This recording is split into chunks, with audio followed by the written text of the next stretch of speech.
And if indeed we are to be a neighbor to the world, and there is a pain in every pew, and a heartache in every home, then I do not know of a more privileged opportunity that we as Christians have.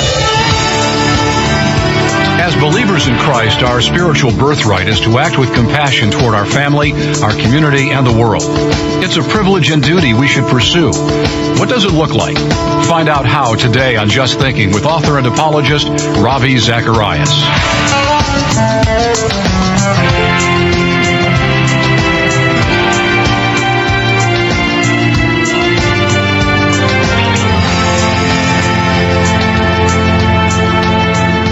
How do you defend the Christian faith in a culture marked by skepticism?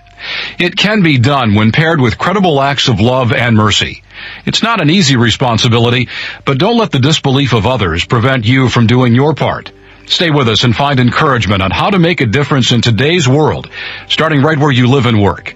Here's Ravi with this week's message, The Revelation of God Through Us. When I was asked to speak on this subject, I was not sure how I would handle it. I really don't often speak on this as a theme by itself. I address this issue incidentally to what I'm speaking on, and I remember some years ago when Franklin Graham had asked me to speak on that World Conference on AIDS, which was one of the first times I had to speak on an issue like that, and completely forgotten that I'd even delivered it, or that would have been a good outline to bring and work on here in terms of worldwide need and the catastrophic needs that we run into. But to keep in the line that has been established here, and this particular one is sort of God's revelation through us, the humanitarian causes, the social needs, and what we like to call apologetics with a touch. So I've got several thoughts that I want to bring to you and turn to the scriptures, and of course at the end try and apply it both to your life and to mine personally. I think it's a very critical issue, and especially in apologetics, we need to be thinking of this so that we don't get so preoccupied with the mind that we forget there's the rest of the body attached to the head as well. And sometimes, to quote, I think, the famous book that Billy Graham's daughter wrote, there's a pain in every pew. The fact of the matter is that there's a lot of hurts and a lot of pain that goes around our world. Let me begin on a lighter note, because the rest of the message is going to be heavier. This is a brilliantly done piece, and it is the answer to a question given to a young would-be ordinand. Well, Sam, will you tell me the parable of the Great Samaritan? This fellow is being interviewed by the district superintendent and the committee for a pastoral position that he's applied for. He says, "Yes, sir, I will, sir. Once there was this man traveling from Jerusalem to Jericho, and he fell among thorns, and the thorns sprung up and choked him. And he went on, and he didn't have no money. And he met the Queen of Sheba, and she gave him 1,000 talents of gold and 100 changes of raiment. And he got into a chariot and drove furiously. And when he was driving under a big juniper tree, his hair caught on the limb of that tree, and he hung there many days. And the ravens brought him food to eat and water to drink, and he ate 5,000 loaves of bread and 2 fishes. One night when he was hanging there asleep, his wife Delilah come along and cut off his hair, and he dropped and fell on stony ground. But he got up and went on, and it began to rain, and it rained and rained for 40 days and 40 nights, and he hid himself in a cave, and he lived on locusts and wild honey. Then he went on till he met a servant who said, 'Come take supper at my house.'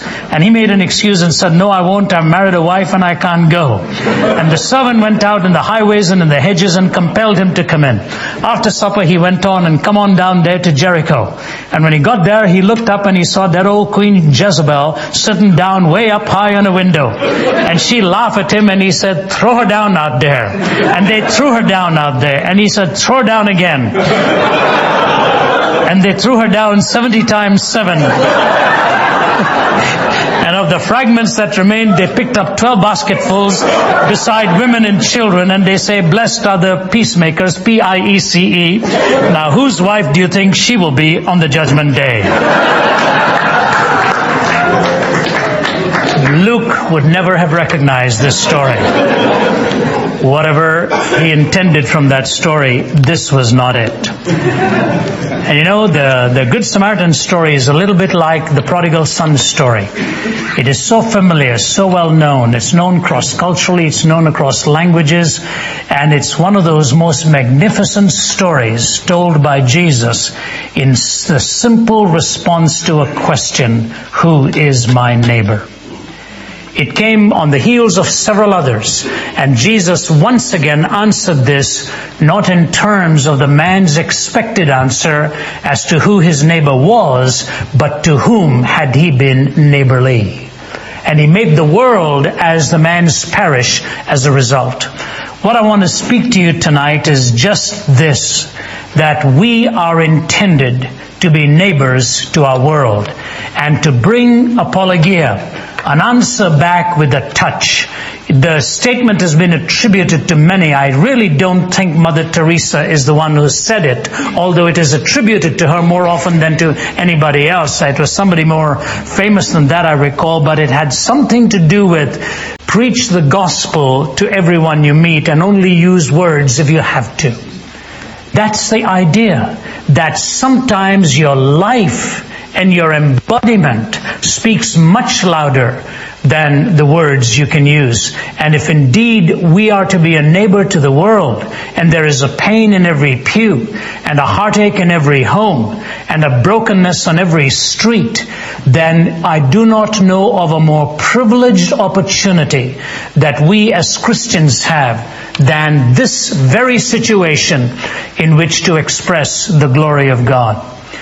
Some of you may recall that over the last few years I have delivered a message in which I talk about apologetics in the 21st century. And my outline goes something like this. It'll just take me 2 or 3 minutes to build the backdrop of the outline and then make the deductive imperatives that result from that. The 5 great changes that I believe took place in the 20th century go something like this. First is the popularization of the death of God and the willingness to live with its ramifications.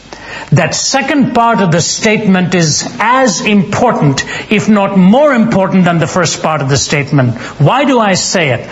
When the popularizers of atheistic thinking, the likes of Nietzsche, and in the scientific world, the likes of Darwin, who would have called it naturalism, when they were propounding their theories, which basically was an explanation of all of reality, only in naturalistic terms, the one caution they all had within their own thinking was, what does this mean for human life in terms of ethics or the lack thereof? If God is dead, quoting Dostoevsky, then everything goes. There is no up nor down. Lanterns will have to be lit in the morning hours, said Nietzsche. Chesterton put it in these words: the tragedy of disbelieving in God is not that a person ends up believing in nothing. Alas, it is much worse. A person may end up believing in anything. This wide terrain that is open to us, this sort of daunted proponents of the atheistic worldview. Darwin was concerned. Darwin made the comment that if this naturalistic framework is taken and extrapolated into metaphysics, the imperatives of ethics, he said then violence is going to be the order for the future, because nature is red in tooth and claw. He was concerned about it. The writers like Aldous Huxley, who were humanists, warned us about it. Coming more recently into the middle part of the last century, thinkers like Malcolm Muggeridge and all kept reminding us that violence could become absolute in the light of humanistic thinking. Now, therefore I say to you that at least to their benefit, naturalistic thinkers were concerned about what it would mean for daily living. Now, as we begin the next century, may I suggest to you that the likes of Dawkins and the others in their writings have this cavalier attitude towards it. This is the way it is. Dawkins' idea, for example, that there's no such thing as good or evil. We're just dancing to our DNA. He said that addressing the British Humanist Association in his Voltaire lectures. And this is what you hear. Peter Singer from Princeton. You know, if a baby is not human in the terms that we like to define it, and when it's even 1 year old, wipe it off, eliminate it. So the ramifications are now being made acceptable by current thinkers. The second thing that changed, I think, in the 20th century was the disorienting hits of religious pluralism that destabilized Western culture.